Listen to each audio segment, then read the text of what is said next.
तो आज लास्ट अपन ने जो टॉपिक पढ़ा था वो पढ़ा था पैरेलल प्लेट कैपेसिटर, समांतर प्लेट संधारित्र। आज अपन पढ़ने जा रहे हैं गोलीय संधारित्र, स्फेरिकल कैपेसिटर। ठीक है, तो गोलीय संधारित्र क्या होता है आप देखेंगे और समझें। ठीक है, गोलीय संधारित्र करें शुरू। ध्यान से समझना है। आपकी जो 12th की फिजिक्स है ना वो 11th के कंपेयर में आसान है। 11th के कंपेयर में काफ़ी आसान है। 11th में मैकेनिक्स आती थी, तो मैकेनिक्स बहुत परेशान करती है, बहुत सोचना पड़ता है। यहाँ ज़्यादा सोचने की ज़रूरत नहीं पड़ती, सीधे सीधे अगर ईमानदारी से आपने पढ़ा है ना तो बहुत जल्दी लर्न हो जाता है, एक आध चैप्टर को छोड़ के।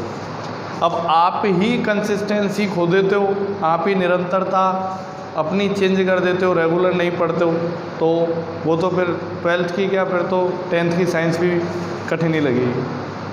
बाकी एवरेज आप पढ़ के देखना ईमानदारी से, 12th की जो फिज़िक्स है वो बहुत आसान है एज़ कम्पेयर टू 11th। ठीक है, अभी तक नहीं लगी होगी क्योंकि अभी तक आपने ईमानदारी से उसे नहीं पढ़ा है ना, इसलिए। तो देखो आप गोलीय संधारित्र अपन पढ़ने जा रहे हैं। अब एक चीज़ तो हमें पता लग गई कि संधारित्र क्या होता है। तो संधारित्र के बारे में एक चीज़ आपको पता लगी, मैंने आपको बताया था संधारित्र का सिद्धांत। संधारित्र के सिद्धांत में क्या किया था, एक प्लेट ए ली थी, लास्ट में एक अनावेशित प्लेट ली थी, उस पर ऋणावेश धनावेश आया था, इस सत्य को भूसंपर्कित किया, इधर ऋणावेश आ गया। यही था संधारित्र का सिद्धांत। फिर समांतर प्लेट संधारित्र पढ़ा, वो भी यही था। तो संधारित्र का प्रतीक चिन्ह कैसा होता है, ऐसा दो प्लेटें होती है, ये संधारित्र का प्रतीक चिन्ह है। जैसे प्रतिरोध का होता है ना, प्रतिरोध का ऐसा होता है क्या, सेल का ऐसा होता है क्या, समझते हो। ये किसका चिन्ह है, सेल का, ये प्रतिरोध का सिंबल, प्रतीक। तो संधारित्र का प्रतीक ये होता है सी इसकी धारिता है। सेल में और संधारित्र में क्या अंतर है, ये दोनों डंडे इसमें छोटे बड़े होंगे, इसमें बराबर के होंगे। ठीक है, इसकी एक प्लेट पे प्लस क्यू आवेश होगा और दूसरी प्लेट पे माइनस क्यू, या एक प्लेट पे सिग्मा धारिता होगी और दूसरी पे माइनस सिग्मा होगा। ठीक है, तो जब अपन सर्किट में लगाएंगे, विद्युत परिपथ में लगाएंगे, तो विद्युत परिपथ में प्रतिरोध को ऐसे लगाते हैं और संधारित्र को कैसे लगाएंगे, ऐसे लगाएंगे। ये ध्यान रखना है। तो संधारित्र का मतलब हमें समझ में आता है कि जब धनावेशित प्लेट और ऋणावेशित प्लेट एक दूसरे से कुछ दूरी पर रखी हो तो ऐसी व्यवस्था किसकी तरह व्यवहार करती है बताओ, संधारित्र की तरह व्यवहार करती, बोलो करती है नहीं, संधारित्र की तरह व्यवहार करती है। अब आगे बढ़ते हैं अपन। गोलीय संधारित्र क्या होगा, तो गोलीय संधारित्र में देखना कैसे बनाते हैं गोलीय संधारित्र। आपने एक ठोस चालक गोला लिया, ठोस या खोखला भी ले सकते हो, ठोस या खोखला चालक गोला। और चालक गोले के लिए मैंने क्या बताया था सेकंड चैप्टर में, कि चालक गोले को जितना भी आवेश दिया जाता है वो संपूर्ण आवेश चालक गोले के बाह्य पृष्ठ पे एक समान रूप से वितरित हो जाता है। क्यों, क्योंकि जब चालक गोले को आवेश देंगे, आवेश इसमें इकट्ठा होगा, लेकिन हमें पता है चालक में विद्युत धारा का प्रवाह होता है, आवेश का प्रवाह होता है। तो जब इसे धनावेश दिया जाएगा तो बीच में धनावेश इकट्ठा होगा, तो धनावेश प्रतिकर्षित करेगा, और चालक में आवेश का प्रवाह होता है, तो प्रतिकर्षण बल लगेगा तो आवेश प्रवाहित होने लगेगा और कहाँ पहुँच जाएगा बताओ, पृष्ठ पे पहुँच जाएगा। पृष्ठ से बाहर नहीं जा सकता, आवेश को बाहर लाना है तो एक चालक के संपर्क में दूसरा चालक लाना पड़ेगा। कभी भी आवेश पृष्ठ से बाहर नहीं आ सकता। इसमें करंट आ रहा है, आवेश है, क्या ये पृष्ठ के बाहर आ सकता है, जब तक आप टच ना करो नहीं आएगा ना। तो कोई दूसरा चालक चाहिए तभी आवेश बाहर आ सकता है। तो यहाँ पे क्या होता है, जब भी किसी चालक गोले को आवेश दिया जाता है तो इसका संपूर्ण आवेश इसके बाह्य पृष्ठ पे एक समान रूप से वितरित हो जाता है। क्लियर हो गया। मान लेते हैं कि ये चालक गोला है ए और इसकी त्रिज्या ले लेते हैं अपन स्मॉल आर, इसको चालक गोला बी नाम दे देते हैं। इस पे आवेश दिया है अपन ने प्लस क्यू। कितना आवेश दिया है? Plus Q. इसको प्लस क्यू आवेश दिया, आर इसकी त्रिज्या है और इसका नाम क्या रख दिया? चालक गोला बी। ये आप ठोस गोला भी ले सकते हो और खोखला गोला भी ले सकते हो, क्योंकि चालक है तो चालक को जब भी आवेश देंगे तो आवेश कहाँ चला जाएगा बताओ? पृष्ठ। क्लियर? अब दूसरा देखो, अब एक खोखला गोला लेना है। खोखला मतलब अंदर से खाली, केवल पृष्ठ पे ही पदार्थ लगा हो, अंदर से खाली। अब एक खोखला गोला लेना है और इस चालक गोले को खोखले गोले के अंदर ढक देना है, ऐसे एक खोखले गोले के अंदर पैक कर दिया। और ये जो खोखला गोला लिया है, ये कैसा लिया है हमने? अनावेशित। कैसा खोखला गोला लिया है? अनावेशित। अनावेशित का मतलब क्या होता है कि इस गोले पर, ये बाहर वाले बड़े गोले पर जो आवेश है, परिणामी आवेश, जो कुल आवेश है वो कितना है बताओ? 0। कुल आवेश कितना है बताओ? 0 है नहीं। और कुल आवेश 0 होने का मतलब ये नहीं होता कि गोले पर आवेश नहीं है। समझ रहे हो? देखो, एक ये गोला है, एक ये गोला है। मैं कह रहा हूँ ये उदासीन है और ये अनावेशित है। दोनों में क्या डिफरेंस है? उदासीन मतलब इसमें आवेश नहीं है। उदासीन है मतलब इसमें आवेश नहीं है, ठीक है। और अनावेशित है, इसका मतलब इसका परिणामी आवेश, कुल आवेश कितना है बताओ? 0। और कुल आवेश 0 है, इसका मतलब क्या हुआ?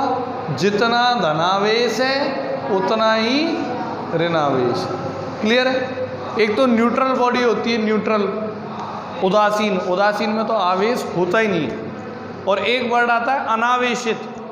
अनावेशित मतलब अभी तक आवेशित नहीं है, अगर आप चाहो तो उसे आवेशित कर सकते हो। तो अनावेशित का मतलब ये है कि इस पर परिणामी आवेश तो 0 है, ये इसी की तरह व्यवहार कर रहा है, लेकिन यदि आवेश में थोड़ा सा भी डिसबैलेंस होता है, कोई एक आवेश कम पड़ता है एक प्रकार का और दूसरे प्रकार का बढ़ता है, तो ये कैसा हो जाता है? आवेशित। क्लियर है? तो अनावेशित वर्ड का मतलब क्या होता है? अनावेशित वर्ड का मतलब होता है कि गोले पर परिणामी आवेश 0 है। और परिणामी आवेश 0 होने का मतलब क्या हुआ? परिणामी आवेश 0 होने का मतलब कि जितना धनावेश है उतना ही ऋणावेश है। तो हमने देखो यहाँ पे गोला लिया, इस जगह पे ये कैसा गोला लिया हमने बताओ? अनावेशित। अनावेशित चालक गोला लिया जो कि खोखला गोला है। इस गोले का नाम रख दिया ए, है ना। अब अनावेशित, अब आपने पहले चैप्टर में पढ़ा होगा आवेशन की विधियाँ। तो आवेशन की विधियों में बताओ क्या पढ़ा था? ऐसा था एक अनावेशित गोला। अनावेशित गोला मतलब जितना इसमें धनावेश है उतना ही ऋणावेश है। ऐसा पढ़ा है ना आपने? जितना धनावेश है उतना ही ऋणावेश, मतलब इसका परिणामी आवेश कितना है? 0। अब इसको आवेशित कैसे करते हैं? ध्यान है कि जब इसके पास में कोई धनावेशित छड़ लाई जाती है, जब इसके पास में कोई धनावेशित छड़ लाई जाती है, संपर्क में नहीं लाना है, टच नहीं कराना है, केवल पास में रखना है, तो आकर्षण के कारण ऋणावेश तो इधर आकर्षित होगा। धनावेश ऋणावेश को आकर्षित करेगा और धनावेश को प्रतिकर्षित। तो आकर्षण और प्रतिकर्षण के कारण ऋणावेश तो इस सतह पे जमा हो जाता है और धनावेश इस सतह पे जमा हो। समझ रहे हो? ये छड़ यहाँ रखी है ना, धनावेशित छड़। तो ये धनावेशित छड़ क्या करती है? इसमें जितना भी ऋणावेश है उसको अपनी तरफ आकर्षित करती है और जितना भी धनावेश है धनावेश को प्रतिकर्षित करती है। तो ये दोनों गोले के अंदर ही सेपरेट हो जाते हैं। क्लियर है? ये अपन ने पहले चैप्टर में पढ़ा था, प्रेरण द्वारा आवेशन, उस विधि में। ठीक है? फिर इसी में आगे पढ़ा था कि अगर इस सतह को भूसंपर्कित कर दिया जाए, भूसंपर्कित पृथ्वी के साथ जोड़ दिया जाए, तो पृथ्वी आवेश की भूखी है, पृथ्वी आवेश को खा जाती है। तो जिस सतह को आपने पृथ्वी के साथ जोड़ा उस सतह के आवेश को वो खा जाएगी। ऐसा ही हुआ था। तो अब ये कैसी रह गई बताओ? ऋणावेशित वस्तु। यही कॉन्सेप्ट यहाँ काम में लेंगे। तो आप देखना, अंदर वाला गोला धनावेशित है या नहीं? अब देखो आप, ये वाला गोला अनावेशित है। अनावेशित मतलब इसकी सतह पे जितना धनावेश है उतना ही ऋणावेश है। परिणामी आवेश कैसा है? शून्य। अब जैसे ही ये धनावेशित गोले के संपर्क में, मतलब इसके पास रखा गया या इसके निकट रखा गया, तो प्रेरण के कारण क्या होगा? इसमें जितना भी ऋणावेश होगा उस ऋणावेश को ये धनावेश क्या करेगा? आकर्षित। और इसमें जितना भी धनावेश होगा उस धनावेश को ये धनावेश क्या करेगा? प्रतिकर्षित। तो क्या होगा कि ये बड़ा गोला जो है ए, इसकी आंतरिक सतह पे तो ऋणावेश प्रकट हो जाएगा, आंतरिक सतह पे तो ऋणावेश प्रकट होगा, और बाह्य सतह पे धनावेश उत्पन्न हो जाएगा। समझ आया ये कैसे हुआ? ये वाली चीज़ एकदम धनावेशित छड़ पास में लाए, ऋणावेश आकर्षित हो गया, धनावेश प्रतिकर्षित। ऐसे यहाँ ये धनावेशित गोला है छोटा वाला, और बड़ा वाला अनावेशित है। तो आकर्षण के कारण ऋणावेश तो खिंचेगा, तो ऋणावेश तो आंतरिक सतह पे आ जाएगा, और धनावेश कहाँ आ जाएगा बताओ? बाह्य सतह पे आ जाएगा। क्लियर है? तो ये बड़ा गोला हो गया, गोला ए नाम दिया। अब यह आपको पता होना चाहिए कि जितना धनावेश इस पे होगा उतना ही ऋणावेश इस पे उत्पन्न हो जाएगा। प्रेरण में क्या होता है? प्रेरण में यही होता है, जितना धनावेश इस पे होगा उतना ही ऋणावेश इस पे उपस्थित हो जाएगा। ठीक है, समझे आप? तो देखो आगे, साम्यावस्था में बराबर होते हैं ये दोनों, जितना धनावेश इस पे होगा उतना ही इस पे होगा। ठीक है, अब आगे आओ। इस सतह को यदि भूसंपर्कित कर दिया जाए, गोले ए की या बड़े गोले की बाह्य सतह को भूसंपर्कित कर दिया जाए, तो भूसंपर्कित करते ही पृथ्वी आवेश को खा जाती है। बाह्य सतह को भूसंपर्कित किया है तो बाहर की सतह पे जितना भी आवेश है, यह आवेश कहाँ चला जाएगा बताओ? पृथ्वी में चला जाएगा। बोलो, चला जाएगा या नहीं? ये पूरा आवेश पृथ्वी में चला गया, तो आंतरिक सतह पे आवेश रह गया। इस आवेश को अपन लिखेंगे -q, ये +q, और आंतरिक सतह पे कितना रह गया बताओ? -q। क्लियर है? और इस बड़े गोले की त्रिज्या मान लेते हैं अपन R, मान लें बड़े गोले की त्रिज्या क्या मान लें? R। तो ये जो व्यवस्था बनी, इस व्यवस्था को अपन क्या बोलते हैं? गोलीय संधारित्र। क्या बोलते हैं बताओ? संधारित्र है क्या ये? संधारित्र में क्या होता है? दो प्लेटें होती हैं, दोनों पे बराबर और विपरीत आवेश होता है, एक दूसरे के सामने कुछ दूरी पर रखी होती है। तो यहाँ वही तो हो गया, ये दो प्लेटें हो गई, दोनों पे बराबर और विपरीत आवेश, एक दूसरे से कुछ दूरी पर रखी हुई। तो इस प्रकार की व्यवस्था क्या कहलाती है? गोलीय संधारित्र। ऐसे बनता है। बाकी चाहो तो डेफिनेशन डायरेक्ट भी लिख सकते हो कि दो गोले, दो खोखले गोले बोल दो, दो खोखले गोले जो कि संकेंद्रीय हैं, जिनका केंद्र क्या है? एक ही है। दो खोखले गोले जिनका केंद्र क्या है? एक ही है ना? लेकिन त्रिज्याएं भिन्न भिन्न हैं। यदि उनमें से बाह्य गोले की आंतरिक सतह पर ऋणावेश और बाह्य गोले की आंतरिक सतह पे और आंतरिक गोले की बाह्य सतह पे आवेश का परिमाण समान हो और प्रकृति विपरीत हो, तो ऐसी व्यवस्था क्या कहलाती है? गोलीय संधारित्र। समझे आप?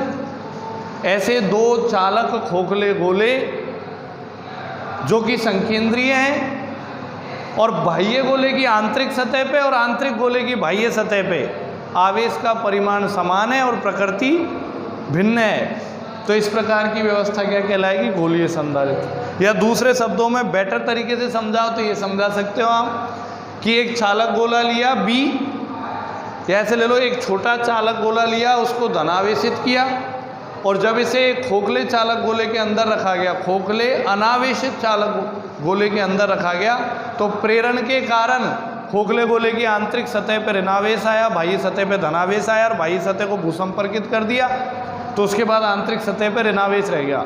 तो इस प्रकार से बनी व्यवस्था क्या कहलाती है बताओ? गोलीय संधारित्र। ठीक है, आगे बढ़ते हैं। अब बात करते हैं अपन पृथ्वी का विभव कितना होता है। पृथ्वी पर विभव का मान, पृथ्वी पर विभव शून्य। पृथ्वी पर विभव कैसा होता है बताओ? कितना होता है पृथ्वी पे विभव? शून्य होता है। विभव का फॉर्मूला क्या होता है? KQ/R होता है नहीं? तो पृथ्वी का परिणामी आवेश सदैव क्या रहता है बताओ? शून्य।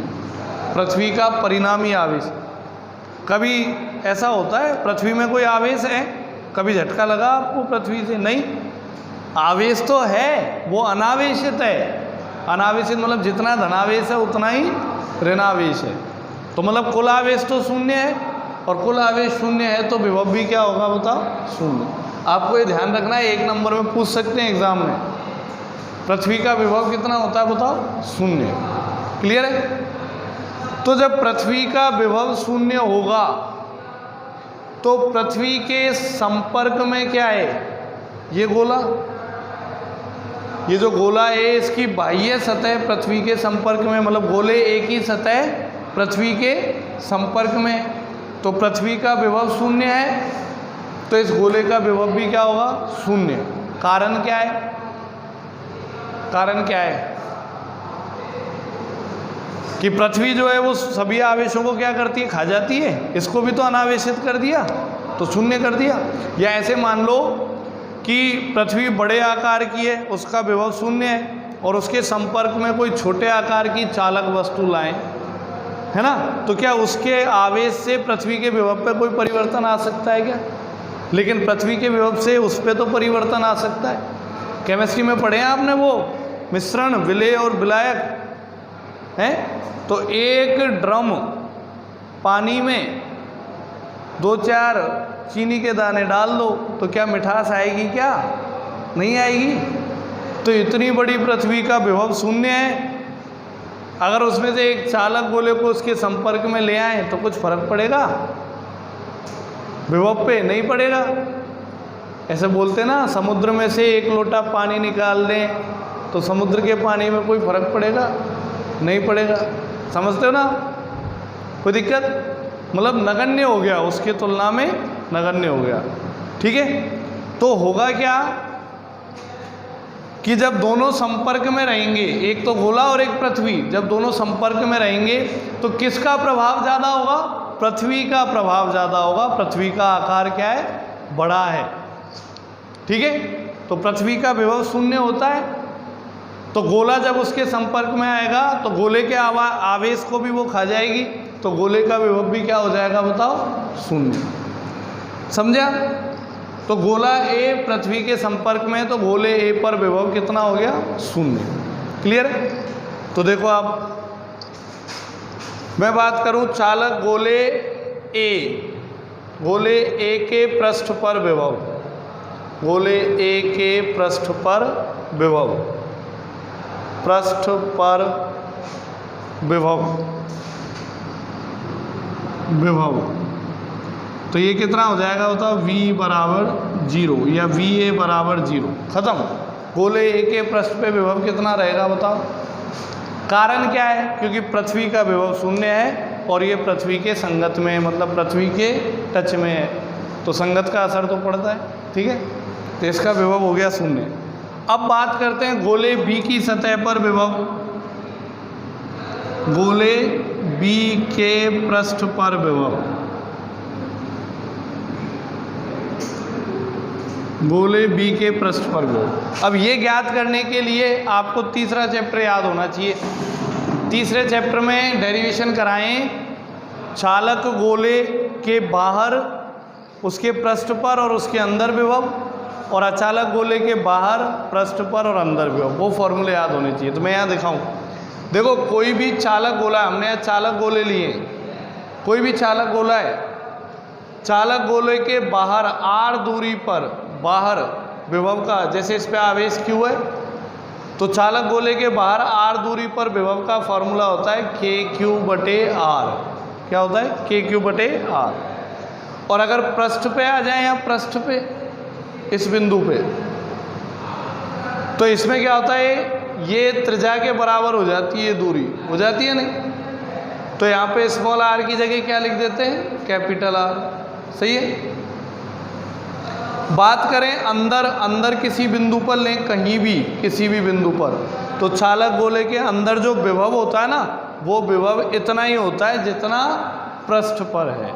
चालक गोले के अंदर विभव नियत रहता है, परिवर्तित नहीं होता है। जितना पृष्ठ पर होता है उतना ही अंदर होता है, अंदर के हर बिंदु पर।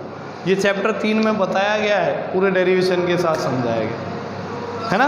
तो आप सीक्वेंस से पढ़ते रहें, वहाँ जाओगे, वहाँ पहुँचोगे उस चैप्टर पे, तो अपने आप आपको समझ में आ जाएगा। अब डायरेक्ट भी ये नहीं पढ़ पाओगे, क्योंकि अगर विद्युत क्षेत्र नहीं पढ़ा तो विभव समझ में नहीं आएगा। विभव विद्युत क्षेत्र से ज्ञात किया जाता है। ठीक है, तो आप समझ पा रहे हैं। अभी तो सिर्फ याद रखें आप कि चालक गोले के पृष्ठ पे विभव जितना होता है, उसके अंदर भी प्रत्येक बिंदु पर विभव कितना होता है, उतना ही होता है।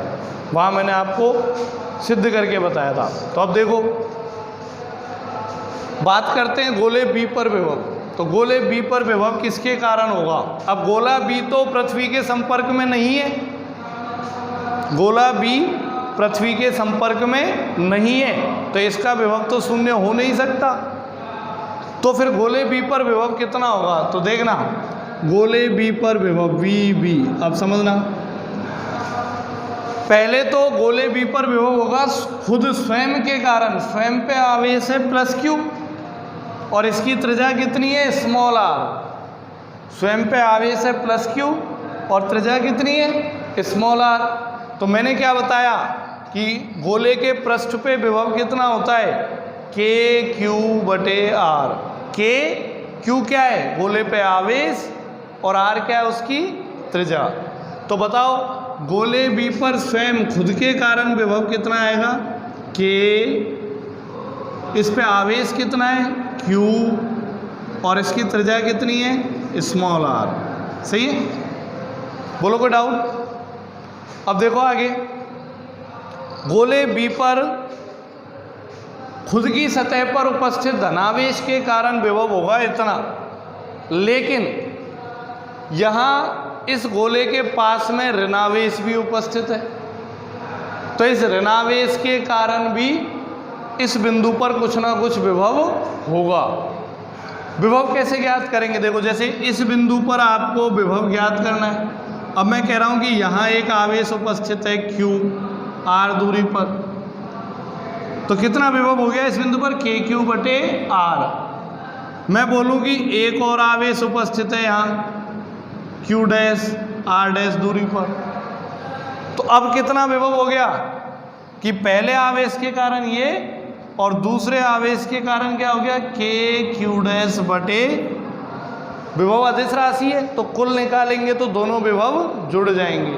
तीसरा आवेश उपस्थित है -Q R डबल डैश दूरी पर, तो अब इस बिंदु पर कुल विभव कितना हो जाएगा, ये दोनों तो थे और ये वाला और जुड़ेगा, तो K into -Q upon R double dash. समझ पा रहे हैं आप। तो जितने भी आवेश आसपास उपस्थित होते हैं उन सबके कारण उस बिंदु पर विभव निकाला जाता है। हम क्या ज्ञात कर रहे हैं, गोले बी के पृष्ठ पर विभव, ये गोला बी है, इसके पृष्ठ पे विभव ज्ञात कर रहे हैं। पृष्ठ पे किसी भी बिंदु पे, जैसे इस बिंदु पे या इस बिंदु पे या इस बिंदु पे, तो किसके कारण होगा, एक तो खुद के कारण होगा, खुद के धनावेश के कारण कितना होगा, KQ बटे R, और एक ये ऋणावेश भी तो उपस्थित है इसके पास में, तो इस ऋणावेश के कारण इसकी सतह पे विभव तो होगा। गोला है तो पृथ्वी के संपर्क में, उसका तो विभव हमेशा क्या रहेगा, शून्य। कारण क्या है, पृथ्वी के संपर्क में, लेकिन गोला भी पृथ्वी के संपर्क में नहीं है, तो इस पे विभव किसके कारण होगा, गोले बी के आसपास उपस्थित सभी आवेशों के कारण। तो एक तो इसकी सतह पे आवेश उपस्थित है, सतह पे उपस्थित आवेश के कारण इतना, और ये आवेश उपस्थित है इसके कारण। तो अब देखना, फिर समझाता हूँ मैं आपको। ये एक चालक गोला है, इसकी सतह पे, सतह ये या आंतरिक बोल दो या बाह्य है तो सतह, इसकी सतह पे -Q आवेश है, इसकी त्रिज्या है कैपिटल R, केवल एक गोले की बात कर रहा हूँ, बड़े गोले की। तो बताओ इस बड़े गोले के पृष्ठ पे विभव कितना होगा? तो पृष्ठ पे विभव का फॉर्मूला क्या बताया है? आवेश बटे k गुणा आवेश बटे त्रिज्या। तो बता इस बड़े गोले के पृष्ठ पे विभव कितना हो जाएगा? पृष्ठ पे विभव किसी भी बिंदु पर कहीं भी तो हो जाएगा k गुणा माइनस क्यू बटे त्रिज्या r। सही है, कोई दिक्कत? लेकिन मैंने यहाँ बताया था कि चालक गोले के लिए जितना विभव पृष्ठ पर होता है उतना ही विभव अंदर होता है। अंदर किसी भी बिंदु पर, हर बिंदु पर विभव उतना ही होता है, नियत रहता है विभव, जितना पृष्ठ पे उतना ही अंदर प्रत्येक बिंदु पर। तो जितना पृष्ठ पे होगा उतना ही क्या होगा? अंदर होगा हर बिंदु पर। बोलो होगा? तो अंदर भी प्रत्येक बिंदु पर कितना होगा बताओ? यही वाला k इंटू माइनस क्यू बटे r। बोलो है या नहीं? कोई दिक्कत? अब समझना इधर, इस बड़े गोले के पृष्ठ पर विभव कितना है? बड़े गोले के पृष्ठ पे विभव k इंटू माइनस क्यू बटे r, यही है। और जितना इसके पृष्ठ पे होगा उतना ही विभव कहाँ होगा बताओ? इसके अंदर। तो अंदर जाएं और अंदर इस बिंदु पर ले लें, तो ये कौन सा बिंदु है? गोले B पर उपस्थित बिंदु, गोले B की सतह पर उपस्थित बिंदु। तो मतलब गोले A के कारण गोले B की सतह पे विभव कितना आया? इतना ही आ गया। जितना इसके पृष्ठ पे होगा उतना ही कहाँ होगा? अंदर। बोलो होगा या नहीं? तो जितना पृष्ठ पे होगा उतना अंदर होगा। तो अंदर कितना आ गया ये? k इंटू माइनस क्यू बटे r। अब समझना फिर से मैं क्या कह रहा हूँ, ठीक है? सब समझाने का खेल है, टॉपिक को गौर से समझना होता है, बड़ी आसान है ये फिजिक्स। फिर से समझे, मुझे इस गोले पे विभव निकालना है तो पहले दिमाग में फिट कर लें कि एक तो यहाँ जो धनावेश उपस्थित है इसके कारण विभव होगा, एक यहाँ ऋणावेश उपस्थित है इसके कारण इस पे विभव होगा। तो इसके कारण विभव निकालें तो हम जानते हैं चालक गोले के पृष्ठ पे विभव कितना होता है? k इंटू क्यू बटे r। यह आ गया धनावेश के कारण इसके पृष्ठ पर विभव। अब ऋणावेश के कारण निकालना है, तो इसके कारण कैसे निकालें कि ऋणावेश के कारण बड़े गोले के पृष्ठ पे विभव निकालें तो कितना आना चाहिए बताओ? वो k इंटू माइनस क्यू बटे r, ये आना चाहिए। और जितना पृष्ठ पे होता है उतना ही क्या होता है बताओ? अंदर। जितना पृष्ठ पे होता है उतना ही क्या होगा? तो अंदर भी प्रत्येक बिंदु पर उतना ही होगा। तो ये गोला जो है वो इसके अंदर ही तो आ रहा है, तो अंदर इस गोले पे भी विभव कितना रहेगा? उतना ही रहेगा जितना इसके पृष्ठ पे। तो पृष्ठ पे इतना था तो अंदर भी इतना ही रहेगा। क्लियर? अब अंतर क्या है? ये बी गोले पर विभव ज्ञात किया तो दो विभव आए, कुल विभव निकालें तो दोनों को क्या करेंगे बताओ? जोड़ देंगे, कुल विभव आ गया। आया नहीं? गोले बी पर कुल विभव आ गया, ठीक है? अब गोले बी पर कुल विभव आ गया, दोनों को अपन ने जोड़ दिया। लेकिन अभी भी ध्यान रखना है गोले ए पर विभव क्या रहेगा? शून्य। अगर गोले ए को पृथ्वी के संपर्क में नहीं लाया जाता, गोले ए को पृथ्वी के संपर्क में नहीं लाया जाता तो उस पे भी विभव होता। किसके कारण? अंदर वाले छोटे गोले पर उपस्थित आवेश के कारण और खुद के ऊपर उपस्थित आवेश के कारण। लेकिन गोले ए का विभव शून्य क्यों है? क्योंकि वो पृथ्वी के संपर्क में है। पृथ्वी का संपर्क हटा दें तो उस पे भी विभव इसी प्रकार ज्ञात किया जाएगा। क्लियर है? कोई दिक्कत? आगे बढ़ते हैं। अब देखो विभवों का अंतर। अब विभवांतर निकालें आप, विभवांतर, या पहले इसको हल कर लें थोड़ा सा। वी वी कॉमन क्या आएगा यहाँ से? के क्यू कॉमन आ जाएगा तो ये बचेगा 1/r माइनस 1/r। हो गया? 1/r minus 1/r। एलसीएम ले लो तो वी वी एलसीएम लेंगे तो के क्यू क्या आ जाएगा? r minus r upon r r. समझ गए क्या? लघुत्तम ले लिया इसका आर आर, आर से भाग दिया तो ये और ये आ गया। ठीक है? अब बात करो विभवांतर ज्ञात करो। विभवांतर कितना होगा? विभवों का अंतर कितना होगा। तो विभवों का अंतर यदि ज्ञात किया जाए, विभवांतर, तो विभवांतर आ गया VV माइनस VA। ऐसे ही करेंगे, ज़्यादा में से कम को घटाएंगे, ये ज़्यादा है और ये क्या है, कम, तो VV माइनस VA। तो दोनों को घटाओ, VA का मान तो 0 है, तो अगर 0 घटा दें इसमें से तो आंसर क्या मिलेगा, वही मिलेगा KQR माइनस R बटे RR।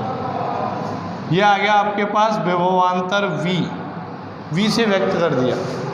ठीक है, अब हम निकालेंगे धारिता, गोलीय चालक की धारिता। तो धारिता का फॉर्मूला क्या था, C बराबर Q अपॉन V, यही था क्या। V क्या होता है, दोनों प्लेटों के बीच में विभवांतर। तो विभवांतर ज्ञात कर लिया हमने, अब ये रख दो आप यहाँ पे। तो C बराबर Q बटे V का मान रख दें यहाँ से R माइनस R बटे RR, हो गया। तो C बराबर Q से Q कैंसिल, ये ऊपर आ जाएगा, R ऊपर और K R माइनस R, सही है क्या बताओ। K का मान जानते हो, फर्स्ट चैप्टर में पढ़ा होगा कूलाम के नियम में, 1/4 पाई एप्सिलॉन नोट, पहले पार्ट में पढ़ाया है ना, 1/4 पाई एप्सिलॉन नोट, K की जगह लिखते हैं ये पलट के ऊपर आ जाएगा। तो धारिता कितनी आ गई बताओ, 4 pi epsilon note RR upon R minus R, बोलो आ गई या नहीं। तो ये आ गई आपके पास गोलीय संधारित्र की धारिता, गोलीय संधारित्र की धारिता, बोलो क्लियर है क्या, समझ आया। अब आगे आओ, अगर माध्यम में लेना चाहें, ये तो किस में है, निर्वात में, अगर माध्यम में लेना चाहें, माध्यम में CM, बीच में माध्यम भर दिया जाए पूर्णतः इसकी प्लेटों के बीच में, तो फिर क्या फॉर्मूला हो जाएगा, 4 पाई RR बटे R माइनस R, ये तो ऐसे ही रहेगा। और एप्सिलॉन नोट की जगह क्या आएगा, epsilon R into epsilon note, यही तो होता है, पिछले वाले डेरिवेशन पढ़ा है हमने। एप्सिलॉन नोट की जगह एप्सिलॉन लिखेंगे और एप्सिलॉन का फॉर्मूला क्या होता है, एप्सिलॉन R इंटू एप्सिलॉन, आ गया। तो माध्यम में ज्ञात करेंगे तो ऐसे ज्ञात करेंगे, ठीक है, कोई दिक्कत। तो ये था आपके पास गोलीय संधारित्र की धारिता, ठीक है, ऐसे ज्ञात करते हैं। आगे नया टॉपिक आपके पास आता है संधारित्रों का संयोजन, श्रेणी क्रम संयोजन और समांतर क्रम संयोजन। ये आपने 10th क्लास में पढ़ा है, प्रतिरोधों का संयोजन, श्रेणी क्रम और समांतर क्रम। उसके बाद 11th क्लास में पढ़ा है स्प्रिंगों का संयोजन, श्रेणी क्रम और समांतर क्रम। तो बिल्कुल वैसा ही है, ज़्यादा दिमाग लगाने की ज़रूरत नहीं है इसमें। तो श्रेणी क्रम संयोजन क्या होगा, सोचो, परिभाषा क्या बनाए। श्रेणी क्रम संयोजन की परिभाषा आपने अभी तक क्या पढ़ी है, आप तो प्रतिरोधों के लिए बता दें, 10th क्लास में पढ़ा था ना प्रतिरोधों का श्रेणी क्रम संयोजन, उसी के लिए बता दो श्रेणी क्रम संयोजन क्या होता है। तो श्रेणी क्रम संयोजन की डेफिनेशन जो है ना वो क्या होती है कि श्रेणी क्रम संयोजन की डेफिनेशन क्या होगी कि ऐसा संयोजन है ना, संधारित्रों के लिए बताऊं मैं, संधारित्रों का ऐसा संयोजन जिसमें प्रत्येक संधारित्र से प्रवाहित आवेश समान हो। आप समझना, हम पढ़ रहे हैं संधारित्रों का संयोजन, संधारित्रों का संयोजन, और संयोजन में हम पहला ले रहे हैं श्रेणी क्रम संयोजन, श्रेणी क्रम संयोजन। श्रेणी क्रम संयोजन का डायग्राम देखें। माना 3 संधारित्र हैं, तो संधारित्र का चिन्ह क्या बताया था मैंने, ये वाला ही तो बताया था, ऐसा। तो मान ले कि 3 संधारित्र हैं, तीनों की धारिताएं अलग अलग हैं, तीनों की धारिताएं अलग अलग हैं, C1, C2, C3, ठीक है। अब इनको किसी बैटरी से जोड़ दिया हमने, यहाँ जोड़ दिया, प्लस माइनस V वोल्ट की बैटरी से जोड़ दिया। तो इन संधारित्रों में आवेश का प्रवाह होगा, Q आवेश का, Q आवेश जाएगा। क्योंकि ये एक ही लाइन में जुड़े हुए हैं तो सभी में आवेश क्या रहेगा बताओ, समान। क्यों? क्योंकि एक बैटरी के धन सिरे से जितना आवेश निकलता है उसके ऋण सिरे पे भी उतना ही आवेश पहुंचता है। तो इस पूरे वायर में आवेश क्या रहेगा, एक समान, ठीक है। और इनके सिरों पर जो विभवांतर उत्पन्न होगा वो अलग अलग होगा। विभवांतर अलग अलग क्यों होगा? क्योंकि धारिता अलग अलग है, C अलग अलग है तो विभवांतर भी अलग अलग होगा। क्लियर है? तो इसमें क्या देख पा रहे हैं आप? देख पा रहे हैं कि धारिता अलग अलग है। अपने धारिता का ये तो फॉर्मूला पड़ा है, C बराबर Q/V। तो तीन चीज़ें ही तो हैं अपने पास। तो धारिता अलग अलग है, विभव अलग अलग है, लेकिन हम देख पा रहे हैं कि प्रत्येक संधारित्र से गुजरने वाला आवेश क्या है, समान। तो श्रेणीक्रम संयोजन की परिभाषा यही हो गई, संधारित्रों का ऐसा संयोजन जिसमें प्रत्येक संधारित्र से गुजरने वाले आवेश की मात्रा समान हो। संधारित्रों का ऐसा संयोजन जिसमें प्रत्येक संधारित्र से गुजरने वाले आवेश की मात्रा समान हो, श्रेणी क्रम संयोजन कहलाता है। Standard definition.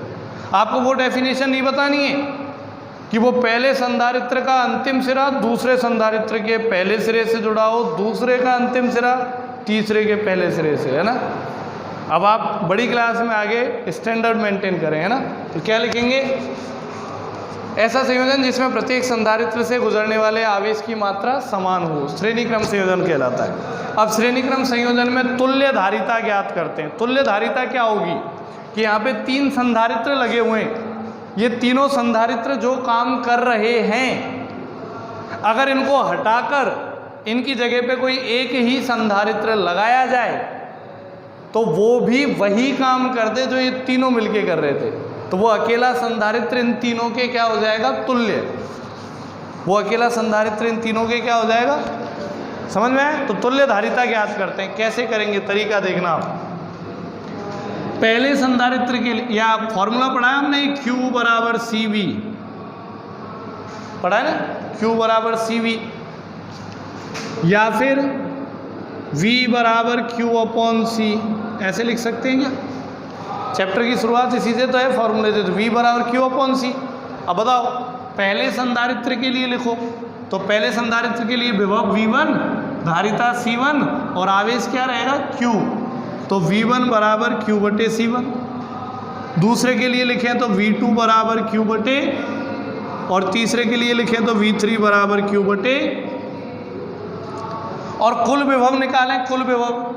तो इन तीनों संधारित्रों के सिरों पर उत्पन्न होने वाले विभवों का योग किसके बराबर होना चाहिए, बैटरी के विभव के बराबर। क्योंकि इन पर विभव कहाँ से आया, जब इनको इस सेल से या बैटरी से जोड़ा गया, तो यही वाला विभव तो इनमें विभाजित हुआ या नहीं।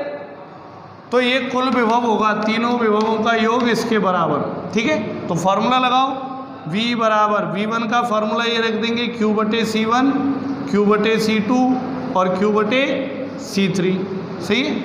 और V का फॉर्मूला क्या होगा, V का Q/C। तो V की जगह क्या लिख देंगे, Q/C। इधर से Q कॉमन ले लेंगे तो 1/C1 plus 1/C2 plus 1/C3। Q से Q कैंसिल, तो 1/C equal to 1/C1 plus 1/C2 plus 1/C3 आया क्या। तो यहाँ पे ये जो C है ना, ये वाला C, ये क्या है, तुल्य धारिता। अगर इस C का मान ज्ञात किया जाए तो ये जो C धारिता वाला संधारित्र है वो उन तीनों संधारित्रों के तुल्य होगा। तीनों मिलके जो काम कर रहे हैं उसके तुल्य होगा या नहीं, ठीक है। आपको लग रहा होगा कि हमने 10th क्लास में जब श्रेणीक्रम संयोजन पढ़ा था तो उसमें फॉर्मूला आया था R बराबर R1 प्लस R2 प्लस, और सर ने ये बता दिया, तो दिमाग में आ रहा होगा कि सर गलत कर रहे हैं। तो मैं आपको बता दूं कि मैं जब भी पढ़ाने आता हूँ पूरे होशो हवास में आता हूँ और मैं जो करता हूँ सही करता हूँ, ठीक है। तो बिल्कुल चिंता ना करें, वो फॉर्मूले पे डिपेंड करता है क्या फॉर्मूला है वहाँ V बराबर IR होता है, ठीक है, और यहाँ होता है Q बराबर CV। अब उसमें क्या होता है, यहाँ C अलग अलग है, C अलग है और V अलग है। देखो यही तो अलग अलग है, C1 V1, ये तो सेम है। जबकि उसमें क्या होता है, विभव और प्रतिरोध अलग अलग होते हैं, V1 और R1, धारा समान होती है, तो इनकी जगह क्या हो गई, अलग अलग हो गई। उस फॉर्मूले में एक इधर था एक इधर, जबकि इस फॉर्मूले में दोनों ही इधर है, इसलिए फॉर्मूला भी क्या हो जाता है बताओ, चेंज हो जाता है। तो संधारित्रों के लिए यही फॉर्मूला रहेगा श्रेणी क्रम संयोजन के लिए, ठीक है, प्रतिरोधों के लिए वो रहेगा। और देखो अगर इस प्रकार के n संधारित्र जुड़े हों, n संधारित्र जुड़े हों, तो फिर धारिता का फॉर्मूला क्या हो जाएगा, 1/C1 1/C2 और plus dot dot dot 1/C। ये पहला केस। दूसरा केस देखो, समान धारिता C के n संधारित्र जुड़े हों। अब की बार बोल रहा हूँ समान धारिता के n संधारित्र, और सबकी धारिता क्या मानी है C, तो n संधारित्र जुड़े हों तो पहला क्या आएगा 1/C, दूसरा भी क्या आएगा 1/C, तीसरा भी क्या आएगा 1/C, और कितने जुड़े हुए हैं n बार, सही है क्या, n तक। और ये तुल्य धारिता को मैं लिख देता हूँ C1 से, तुल्य धारिता को तो किससे व्यक्त कर दिया, C डैश लिख दो, C डैश से, तुल्य धारिता को C डैश से लिख दिया। और समान धारिता C के n संधारित्र जुड़े हैं, तो अगर n संधारित्र जुड़े हैं तो इनको हल करें तो 1/C डैश बराबर n बार जोड़ो, 1/C को 2 बार जोड़ें तो 2/C, 3 बार जोड़ें तो 3/C, 4 बार जोड़ें तो 4/C, तो n बार जोड़ें तो n/C आ गया। दोनों को ऊंधा कर दो, C डैश बराबर C/n, तो तुल्य धारिता कितनी हो जाएगी, एक संधारित्र की धारिता बटे संधारित्रों की संख्या। क्लियर है, अगर समान धारिता के जुड़े हैं तो। ओके, मान लो ज़्यादातर आप जब क्वेश्चन करोगे तो 2 ही संधारित्र मिलेंगे आपको श्रेणी क्रम में, अपने सिलेबस में करोगे तो ज़्यादातर 2 ही मिलेंगे।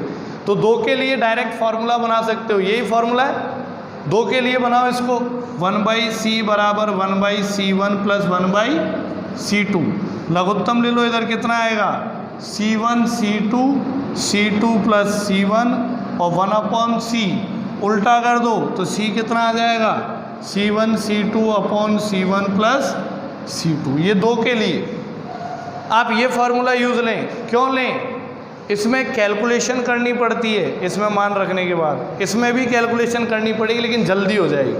जैसे मैंने बोला 2 संधारित्र हैं, समझ रहे हो, जिनकी धारिता है 8 और 4 फैराड। अब ये श्रेणी क्रम में जुड़े हैं तो इनकी तुल्य धारिता निकालो, तो कौन से फॉर्मूले से आसान है, इससे या इससे, इससे आसान है। इसमें तो 1/4 1/8 फिर लघुत्तम लेके हल करोगे, और फिर गलती क्या होती है, इधर 1/C होता है, उल्टा करना भूल जाते हैं लास्ट में। जबकि ये वाला यूज लोगे तो सीधे हो जाएगा 8 × 4/8 + 4 32/12, ख़त्म। ठीक है, तो 2 संधारित्रों पे आधारित ज़्यादा समस्याएं मिलेंगी, तो उनमें ये फार्मूला यूज लें आप, C1 C2/C1 plus C2। Clear है। संधारित्रों के बारे में और अधिक जानने के लिए अगला एपिसोड देखना ना भूलें। आज के एपिसोड में इतना ही। अगर आपको कोई समस्या हो तो आप मुझसे शेयर करें।